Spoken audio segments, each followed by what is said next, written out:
Benvinguts un altre dia més als apunts de viatge, aquests vídeos de viatge que fem a Newscat TV. Avui anem a un lloc una mica recòndit, un lloc força desconegut aquí a Europa, tot i que potser ens sonarà més per quan juga la selecció de futbol. Estem parlant de les Illes Fèroe. Què són les Illes Fèroe? Doncs és un conjunt d'illes, són 18 illes, totes elles volcàniques, erosionades per antigues glaciacions, conformant més o menys una zona allargada de diferents illes que estan entre Noruega, Escòcia i Islàndia, al mig del mar del nord de l'Atlàntic. Són illes històricament poblades per descendents dels vikings. De fet, els primers pobladors van venir de Noruega i en el seu pas cap a Islàndia o cap a Gran Bretanya van fer parada aquí i van començar a cultivar la terra, la poca que hi havia, a pescar la gran quantitat de peix que hi ha, que encara n'hi ha molt, i sobretot a tenir ovelles. De fet, Faroe o Feroe significa, amb la llengua antiga dels vikings, illes de les ovelles. I és que realment avui en dia, fins i tot, segueix havent-hi una gran quantitat d'ovelles, n'hi ha 80.000 respecte als 50.000 pobladors de persones que viuen en aquelles illes.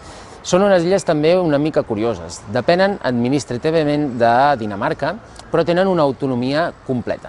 Únicament el que és la moneda, la política exterior i l'exèrcit depenen específicament de Dinamarca. Tota la resta, tant l'idioma, el govern local, tot el que seria les polítiques del país, són pròpiament dels feroesos. I és que viuen amb una autonomia realment molt diferent. De fet, l'herència noruega, com si diguéssim, dels primers vikings, encara es manté.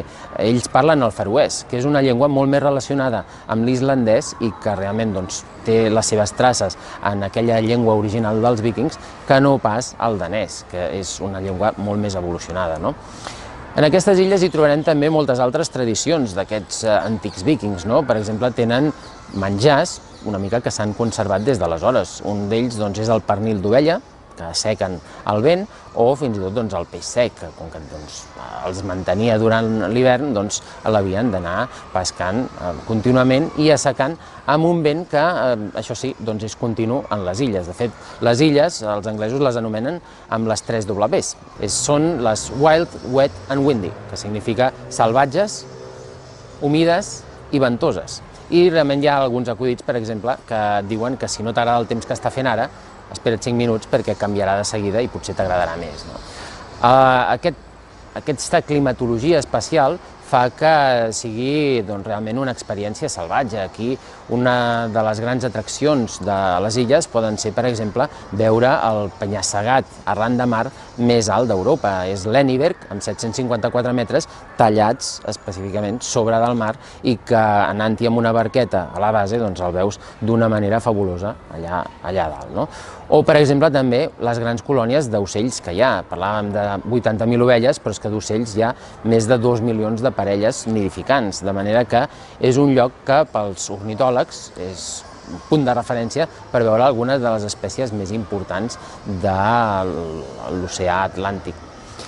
És també una zona de tradicions, específicament a finals de juliol se celebra la festa de l'Ólafsøka, que és la festa nacional en la que descobrirem tots els balls, les banderes nacionals, que són les úniques que realment poden onejar en les illes, i les curses de cavalls, curses de barques, etc., que es remunten una mica a tota aquella tradició vikinga que encara avui en dia perdura a les Illes Fèroe. Espero que hagueu disfrutat amb aquest viatge i que us hagin vingut una mica de ganes de conèixer aquestes illes una mica diferents, una mica especials que tenim a Europa. Fins a la propera!